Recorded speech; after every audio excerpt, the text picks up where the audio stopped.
Jai Jita Bachcha Company. Today we do revision of lesson quadrilateral. Okay. So I have old textbook. So just check the lesson number. Actually here in the old book, exercise number 8.1. We will discuss today. So यहाँ quadrilateral के लिए पहले basic देखते हैं या फिर 8.1 का हम लोग क्वेश्चन 1 उठाते हैं, उसको अंडरस्टैंड करते हैं कि क्वेश्चन क्या है। पहले इफ द डायगोनल्स, ओपन करो टेक्स्ट बुक को, ठीक है। फर्स्ट एक्सरसाइज का फर्स्ट क्वेश्चन हम लोग देख रहे हैं न्यू बुक का। If the diagonals of a parallelogram are equal then show that it is a rectangle. वापस पढ़ो, शांति से पढ़ो। If the diagonals of a parallelogram are equal, if वाला क्या होता है, गिवन होता है, और देन वाला क्या होता है, प्रूव करना होता है, ठीक है। तो गिवन में क्या है, diagonals of parallelogram are equal, मतलब क्या है, डायगोनल्स इक्वल है और क्वाड्रिलैटरल कैसा है, एक अपना पैरेललोग्राम है। वापस बोलूं, given quadrilateral is a parallelogram and diagonals are equal. तो वही लिख दिया मैंने कि quadrilateral ABCD is a parallelogram and AC is equal to BD equal है, क्योंकि डायगोनल्स आर इक्वल, गिवन में दिया हुआ। इफ वाला पूरा का पूरा पोर्शन क्या होगा, गिवन। देन वाला क्या होगा, टू प्रूव। देन वाला क्या है कि जो पैरेललोग्राम है जिसके डायगोनल्स इक्वल है उसको ही प्रूव करना है कि वो क्या है, एक रेक्टेंगल है। क्वेश्चन आया समझ में। अब चलो, हमेशा याद रखना गिवन से ही हमें क्या मिलेगा, सॉल्यूशन मिलेगा। तो फटाफट से पैरेललोग्राम की प्रॉपर्टी देखते हैं। अगर एक क्वाड्रिलैटरल पैरेललोग्राम है, if a quadrilateral is a parallelogram then opposite sides are equal, means AB is equal to CD and BC is equal to AD.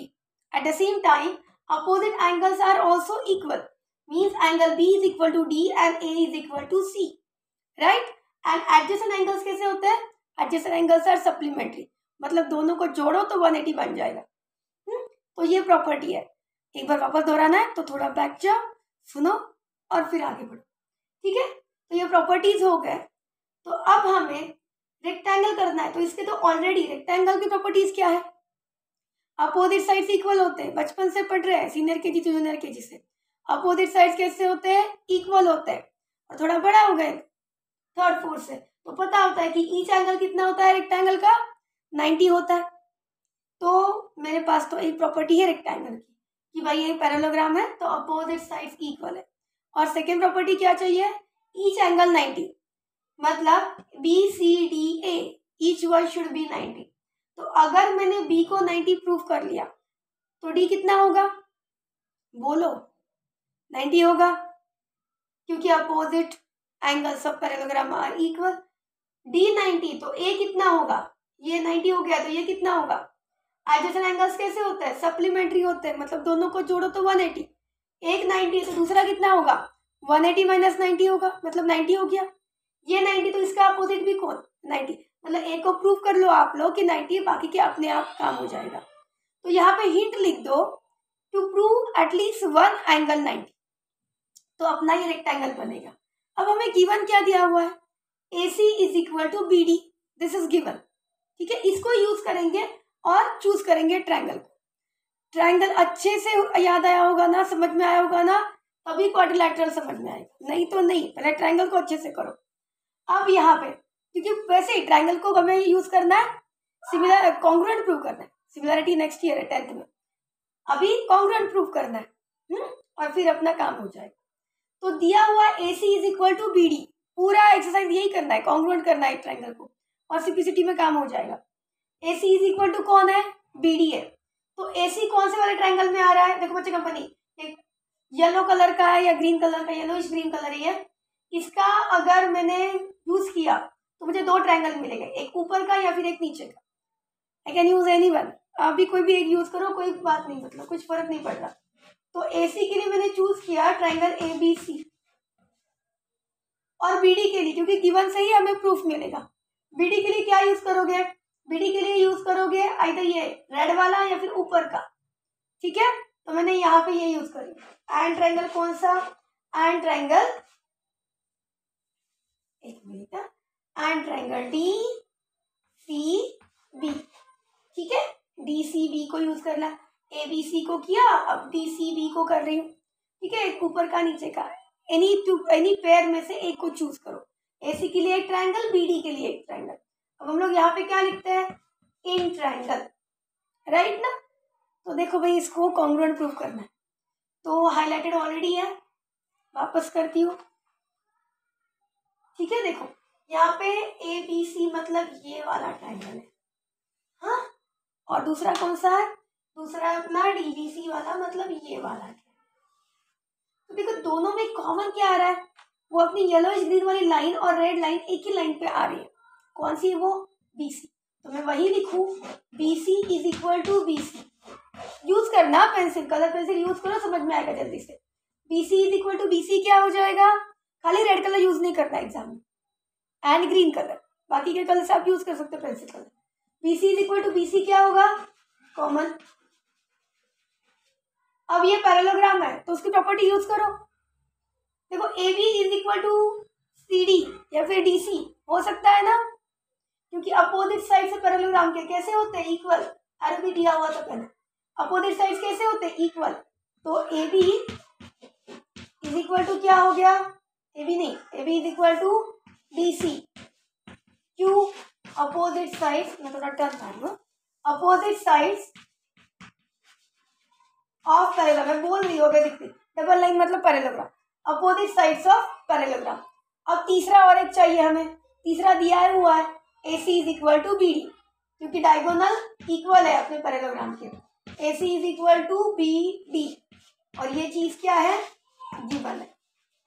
तो अपने दोनों भी ट्राइंगल कॉन्ग्रुएंट हो गए, है कि नहीं। कौन सी टेस्ट से, SSS टेस्ट है, कि सिंपल सी टेस्ट है। तो दीज ट्राइंगल, आप लोग नीचे लिख देना, मैं ऊपर लिख रही क्योंकि जगह नहीं है अपने पास। तो these two triangles get congruent, कैसे हो गया अपने ट्राइंगल कॉन्ग्रुएंट, ये वाली स्टेप आपकी नीचे आएगी।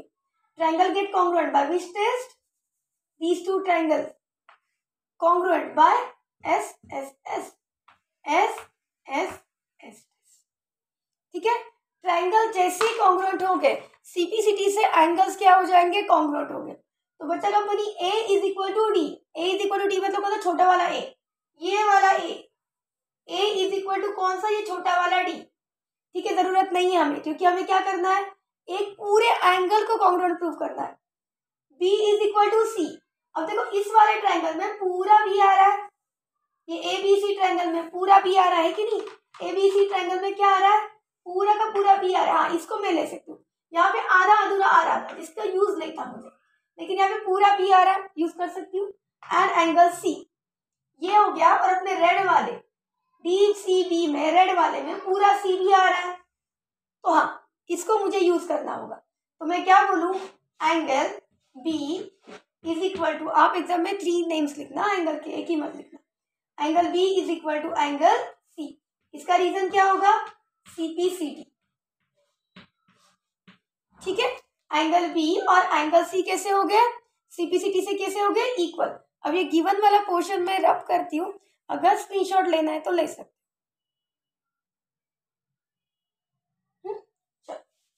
तो मेरा B और C कैसे हो गया, इक्वल हो गया। जैसे मेरा B और C इक्वल हो गया, जैसे मैंने पर्पल कलर से हाईलाइट किया हुआ है, B एंड C कैसे है, एडजेसेंट एंगल्स ऑफ पैरेललोग्राम है। और एडजेसेंट एंगल्स कैसे होते हैं, 180 होते हैं। तो मैं यहाँ पे लिखूं angle B plus angle C is equal to 180 degree. यहाँ पे रीजन आएगा आपका, adjacent angles of parallelogram are supplement. But यहाँ मैंने प्रूव कर लिया, कहाँ पे, यहाँ पे एंगल B और एंगल C कैसा है, इक्वल है, राइट। तो angle B plus angle C is equal, C का आएगा वापस, एंगल B, क्योंकि B और C क्या है, इक्वल है। Angle B plus angle B is equal to कितना, 180। तो आप लोग क्या लिखोगे, 2 times angle B, 2 times angle B is equal to 180 degree. Therefore ये मल्टीप्लाई में है, यहाँ जाके क्या होगा, डिवाइड होगा। चलो इतना तो पता है टीचर, है ना। चलो तो एंगल B कितना होगा, 180 डिवाइडेड बाय 2 कितना होगा, 90 डिग्री हो गया। तो आप नीचे एक स्टेटमेंट लिखोगे कि as it is a parallelogram, opposite sides are equal and one angle is 90, so automatically the remaining angle become 90 degree each, therefore it is a rectangle. वापस बोल देती हूँ, as it is a parallelogram, opposite sides are already equal and one angle is 90, automatically remaining angle become 90 degree each. Therefore, we proved, hence proved that parallelogram ABCD is a rectangle. Understood? 2-3 बार देखो, समझ में आएगा फिर। ठीक है, चलो bye bye, जय जी साहू।